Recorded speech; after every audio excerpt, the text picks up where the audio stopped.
lot happened. There was the suggestion, there was the attempt at calming her down by Alaric showing her his scars, which kind of backfired because she saw these scars because they were a punishment as you being a failure. So she continued her attack on you. Midas tried to help. Vorbjorn teleported from where he was over to the Drider. So we do have Vorbjorn and Alaric in base to base with her. Ajax is also in there as well, helping out. And Alton has Alaric's back. There are some spiders joining her, and then just slightly back from that, we have the rest of you surrounded by the other spiders. We're going from Alton for some reason because he's at the bottom and he didn't take a turn. Okay, right, I've got him up. So, what is he gonna do to try and help? He can't. He's already tried to stop Alaric from engaging because he knows who this is. He is going to. Do you know what? He's not. He's not going to do anything. He's just going to sort of because he's not entirely sure what to do. So we go back to Ajax, who had a nat 20 on his initiative. He did. Jack, what's Ajax gonna do? Does Ajax think that this Drider is no longer posing a threat, or does he still think that they are in the waves of combat and about to start swinging more? Oh, shit. That's an excellent question. Again, does Ajax think this? Not does Ven think this, does Ajax? Yeah. I think that he would just continue attacking until you told him not to. Fair enough. Yeah, didn't he just attack because he saw Alaric get attacked? Yes. He did also get attacked by one of the spiders as well. Mm-hmm. So I guess the question is, which one will he attack? I'll roll a d20. If it's an even number, he attacks the spider. If it's an odd number, he attacks the Drider. Oh my god, that's a 1. So that is. I'm glad that's out the way. That is. Oh god. That is to attack the Drider. A natural 11 plus 8 for a 19 to hit. Yes. 13 damage. Second attack. Natural 20. Fucking hell. What? Okay. Shut up! I don't believe you. It's the meat dice as well, which normally doesn't do that. 16. 17? 17 to hit, yes. No. No, okay, and that is his turn.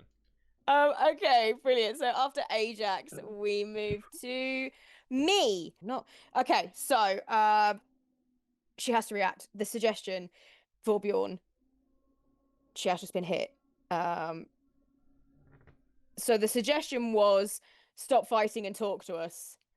And Vorbjorn has come in with some very heartfelt words about being forsaken. I have to stop fighting and talk to you, and she will wait.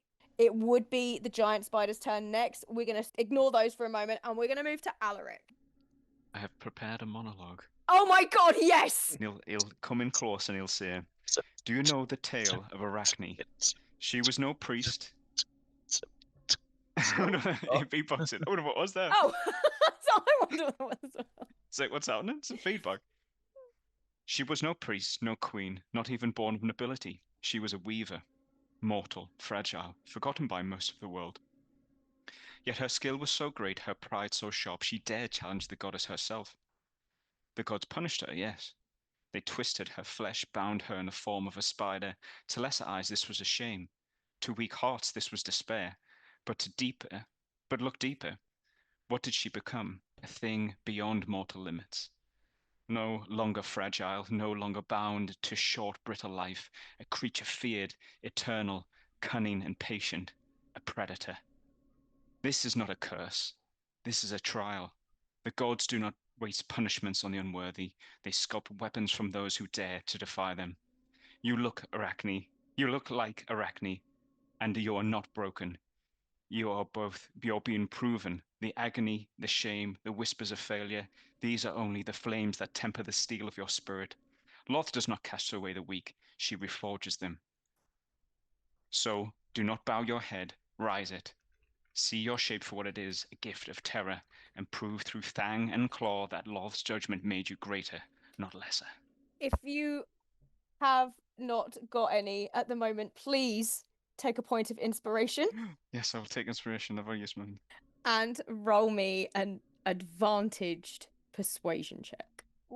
She's going to listen to this impassioned speech. she feels it has been delivered with sincerity, and you can see in her eyes there's these conflicting feelings. She part of her knows deep inside that being turned into a creature like this is a punishment, but hearing that line in particular, this is not a curse, it is a trial, sparked something in her. As soon as that line left your lips, she changed her demeanor. For now, she seems like perhaps she is calming. The Fey spiders should be next. They will also not attack.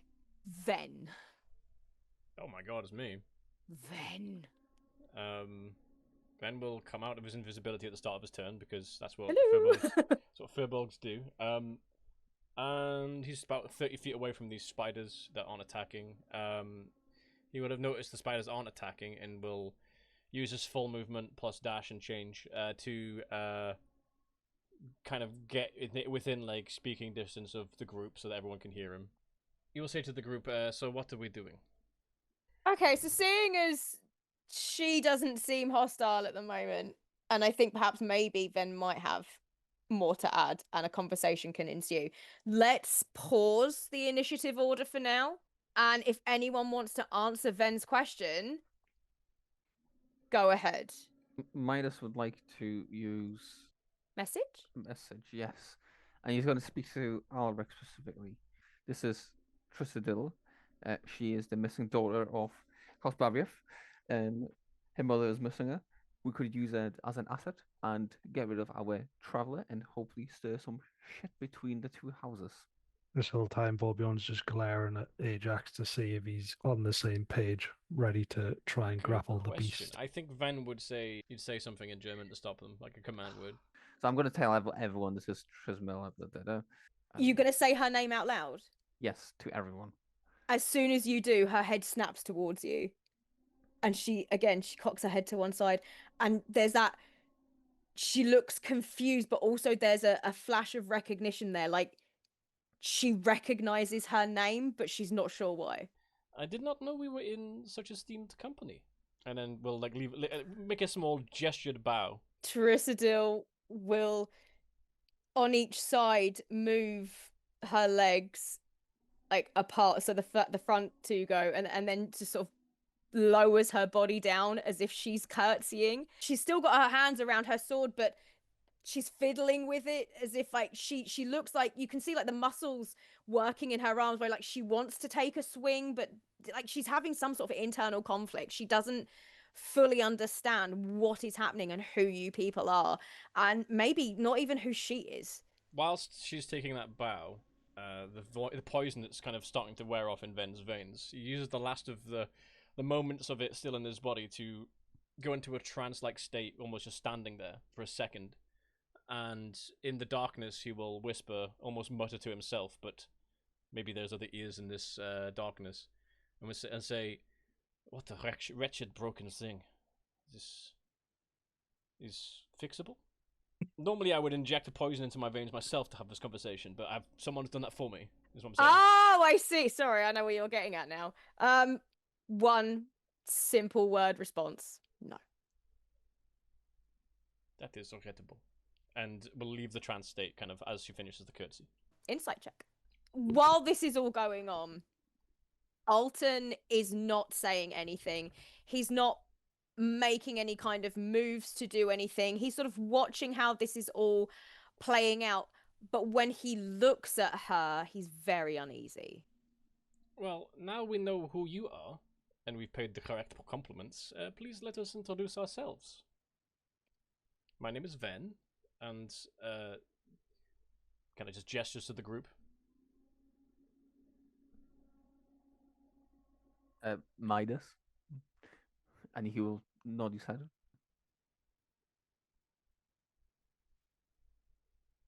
And the rest of the group is mysterious and all that sort of thing, I guess. Sorry.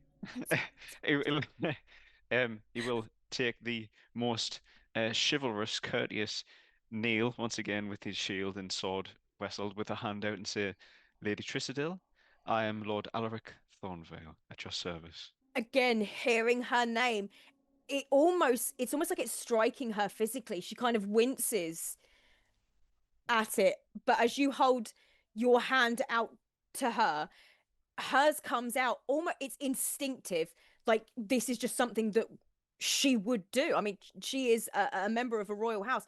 People would treat her this way, kiss or shake her hand, and she immediately puts her hand in yours as she's kind of flinching at that sound of her name. Wince. Then his eyes kind of furrow, his brow furrows as he looks at her, and I will cast Detect Magic at first level. And I want to try and see whether there's some kind of magical ailment that is affecting her head in some way, or some kind of enchantment on her. Oh, yesn't. She's clearly gone through some sort of transfiguration. This is not her normal form. This has been done to her. What's going on in her mind?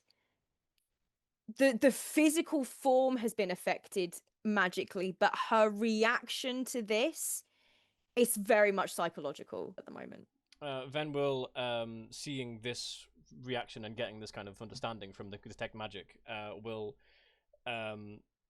gently walk over to Ajax and kind of pat him on the head, and like his head kind of bows as he reaches into the pack that's on the back of Ajax and pulls out a small little like metal pot with like a burner underneath it, and he will set that on the ground and pour water in it gently as he looks over and says, as he's doing that, your friend, I'm not sure whether you were knew Amarina, but I was in her basement for a while and helped work with her and stuff, and I raided her pantry, I will admit, and I found some tea there that I think might jog your memory, and I will start pouring more water into it and start setting a boil a bit of water. I'm going to try and make a tea just basically from Harbour Moor. It's a familiar taste and a Something familiar. smell. Love that. Whilst that's on the brew, though, I guess the group can continue conversing. Perfect. While Ven's doing that, with the outreach hand, he will kiss the hand as formality, but he will place his other hand on and lay on hands. Are you going to leave your hand there? Yeah. On top. So she's going to look at the hand and feel that magic, and it's, oh, she's not sure. Like, obviously something good is happening to her, but nothing good has happened to her lately. So this is a very odd feeling. But as it's sort of happening and she realizes that she's feeling better, she's going to place her other hand on top of yours, and you'll feel her kind of relax a little bit. We're all being really calm around her. She's got her spiders around her as well. It's all helping to kind of keep her in this calm state. So that suggestion is still working as well. She's talking to you. She's willing. As Ven has kind of got his back to the group and is making this tea, he pulls back his his long coat to kind of so that you can see, but only you can see what his hands are doing. As he makes his tea, he from under his sleeve pulls out a white vial with a very dangerous powder in it. It's got a skull and crossbones on it, and shakes it, showing there's powder in it, and turns to look at you with a questioning look and a gesture of, should I put this in? He's going to give you a don't you dare look. Ven nods and puts it back in his sleeve. Going to look her in the eye and just kind of give an understanding nod. Just kind of, I know it's strange, everything's new, but we're friends. Friends. Dryaders don't have friends. I don't have friends. Well, now you do. And Ven will kind of appear with two, maybe a handful of, if Ven had mugs of any kind, that many on him ready. I'm not sure. Ajax just cups his hands. Yeah, I don't think it'll be enough for everybody, but there'll be a round of tea, so to speak, and everyone can help themselves and tuck in. Tea solves biscuits, everything. It's got bourbons and all. It's got a pack of bourbons. Need rich teas here. Garibaldi's.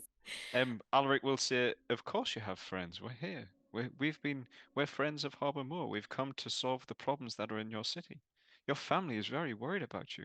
And he will turn Olin. Your mother is very trying to signal because he doesn't know our name. Your mother is very worried about you. She's been looking for you. Alton, the Van will- mother's Van will name, cough Alton. Charisma. Yes, your mother, Charisma. Mother will be cross. She is not cross. Mother will be cross. She misses you. No, I was supposed to be strong. I was supposed to be the chosen. She will be cross. She cannot see me. You are being reforged anew, I am a monster. in the form of Lolth herself. This is a punishment. And behind you, Alton's just going to put his hand on your shoulder, squeeze it, and just nod. She's telling the truth. This is a punishment. Shut up, dickhead. While she's trying to struggle with this, oh my god, mummy's gonna be cross with me. She's gonna reach out and take the tea. And as the steam kind of comes up and hits her face, she's gonna start to breathe, and then you'll see her sort of close her eyes. This sword, it reminds me of something. There was this story I was told as a kid about this mountain, and at the top of the mountain was this great sword, and it was embedded in the stones there, and legend said that it would overthrow a tyrant one day. And nearby this mountain there was this village, and in the village there was happiness and prosperity, until one day a tyrant attacked. The general came and captured the village, and everyone lived under tyranny, and this one small boy, he ran up the mountain and he found this weapon. And he dragged it out of the stone. It took him days and months, and as he did it, it became this rusted, horrible, useless piece of junk. As he dragged it down the mountain, as guards laughed at this tiny boy dragging this great sword, this rusted, horrible piece of shit, and he swore a trial by combat with the general. This small boy with this pathetic weapon.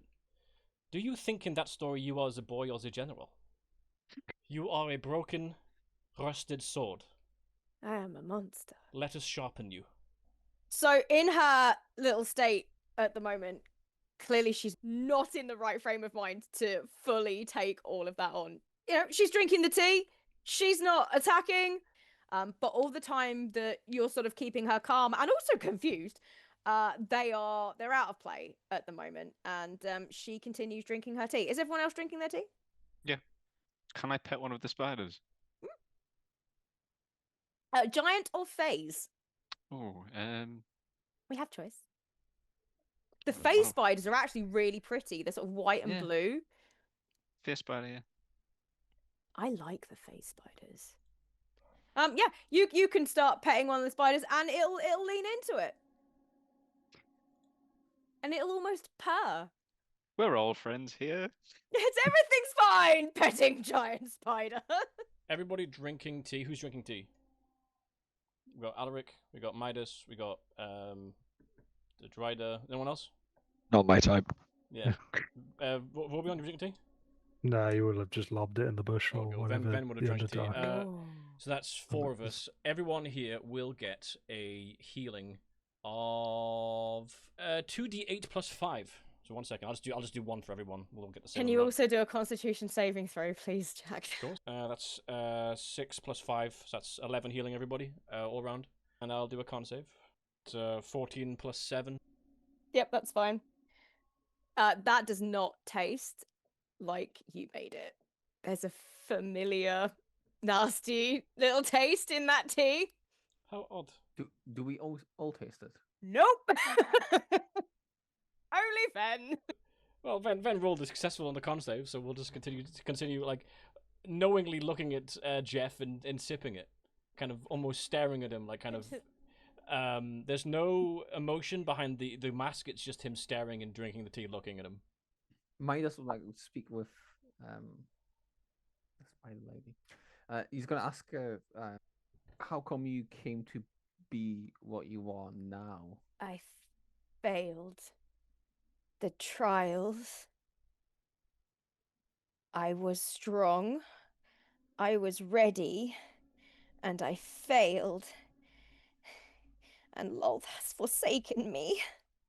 She's starting to get agitated again. She's gonna reach down, put her teacup on the floor, and pick up that sword again. What did you do for fun when you lived in the harbor? Fun. Yes, come on, what did you do? I, I fun?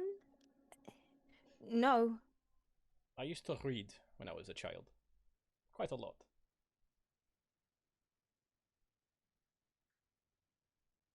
Moths.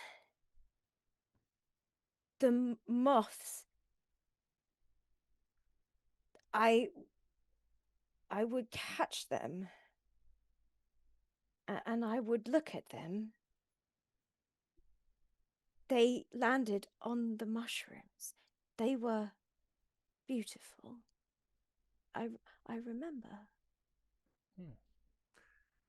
Hearing that, Midas will cast minor illusion and will cast what he knows as Underdark's prettiest moth. Which, being an underdark dweller yourself, you would know. He will cast them off, and the moth will fly towards her. He'll approach her and then gently land on one of her legs. Yeah, as soon as she sees it, she's gonna. So you said on her leg, yeah? Yes. She's gonna put her hand, instinctive. Her hand goes down to it, as if she's trying to coax it to crawl onto her. The moth will crawl onto her, in such way that she can't feel it, obviously. Don't think it's gonna matter right now. She is not in a space to be doing any sort of check against this thing. She's just looking at this moth as you make it walk over her hand. Flap its wings and then open and close, present itself in the most magnificent way possible. You are still in there. I am. If love truly had forsaken you, then I don't think you would have a reaction like that. I don't think you would have those kinds of memories. I don't think you'd be able to... I'm sorry. I know this hurts. Who am I? Potential. But your name was...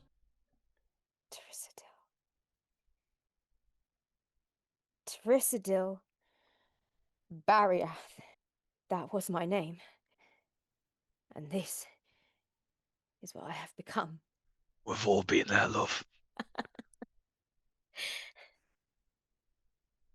I am Tricidil no more. Who are you now? I do not know. More importantly, who do you want to be?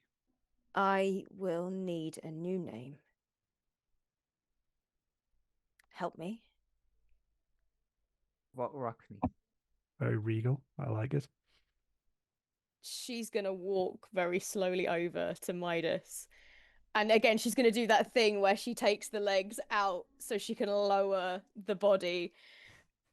And she's large. He am small. And she's going to get right down low. So her legs are going to be sort of up around her shoulders now. And she's going to lean right forward and look directly in Midas's eyes and repeat the name back. And as she's saying it, it's almost like she's testing it out, like how it feels for her to say, how that word just makes her mouth feel, makes her brain feel, makes her feel. And as she says it back to you, she's looking to you for confirmation, almost. Like, is she saying it right? Is this right? Does it feel right? Might as well say it suits you. Loretta. That's in it. She's gonna look at Loretta and then just... Loretta. It was Arachne, wasn't it? Arachne. So tell me, Arachne, now that you have your identity, what will you do with it? I wish to find out. I want to live. I want to fight. I want to do. I want to rest. I've got the perfect drink. Oh my god, are you going to give her a shot? Yeah. Yes! Give her a shot! Her teacup is still there. Yeah, I'll just walk over and grab it. put a little bit in, and then I go, "Ah, this will sort you right out." Knowing now that taking drinks from strangers is perfectly acceptable, she will take the cup and immediately drink it. I'm not doing a saving throw for this. Because she's different. She's built different. She's gonna drink this shot, and as it kind of courses through her, it's almost like it's giving her energy. Alaric will take out his sword with the shield and bang on it and say, "All hail Arachne." And the other people join in. The spiders all start to do like a little dance. She's starting to feel that madness is still clearly there. You can see it behind her eyes, but she has some sort of identity now. She understands a little bit more about who she is, and she will just turn to you and say, "Friends, ready?" Midas will, like, as Alaric says to Arachne, Midas will like, raise cup and say, "Join us on our quest."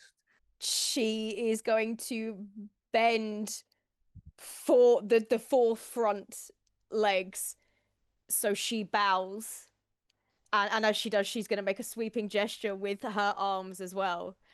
And as she does, she's going to grab her sword again, and she's going to pull it out, and she's going to sort of wave it in the air and say, "My sword is yours, friend." Yeah, buddy. Oh my god, you've just tamed a fucking drider.